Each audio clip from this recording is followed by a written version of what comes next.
রাজনীতিকে অপরাধমুক্ত করতে ঐতিহাসিক পর্যবেক্ষণ সুপ্রিম কোর্টে। অপরাধমুক্ত মন্ত্রিসভা তৈরির পরামর্শ বিচারপতির। কোনো ব্যক্তির বিরুদ্ধে ফৌজদারি মামলা থাকলে তাকে মন্ত্রিসভায় জায়গা না দেওয়াই বাঞ্ছনীয় বলে মনে করে আদালত। এজন্য প্রধানমন্ত্রী বা সংশ্লিষ্ট রাজ্যের ক্ষেত্রে মুখ্যমন্ত্রীদের আরও বেশি সতর্ক থাকা প্রয়োজন বলে মনে করে সর্বোচ্চ আদালত।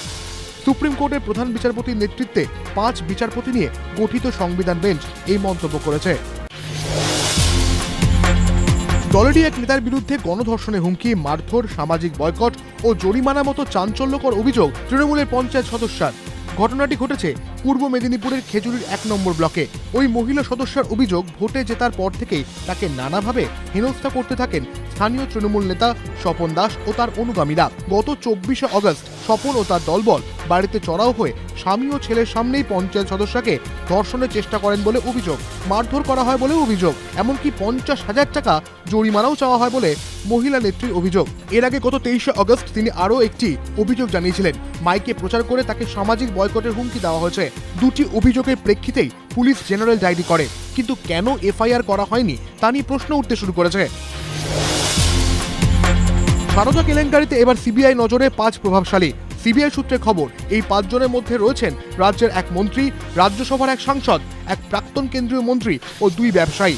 তাদের মধ্যে 2 জনকে আজই ডেকে জিজ্ঞাসাবাদ করতে চাইছেন সিবিআই আধিকারিকরা। সিবিআই মনে করছে এই 5 জনকে জিজ্ঞাসাবাদ করলে আরো অনেক এমন তথ্য পাওয়া যেতে পারে যা তদন্তে সহায়তা করতে পারে। এমনকি দেবব্রত সরকারের বিরুদ্ধে অসহযোগিতার অভিযোগ এনে ফের নিজেদের হেফাজতে নেয় সিবিআই। সকাল থেকে তাকে প্রশ্ন করে বিভিন্ন তথ্য জানার চেষ্টা করছেন গোয়েন্দারা।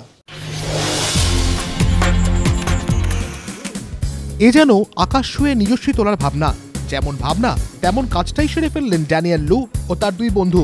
1135 ফুট উঁচুতে উঠে এই অসাধ্য সাধন করে হংকংয়ের বাসিন্দা লু। রীতিমতো সাড়া ফেলে দিয়েছেন।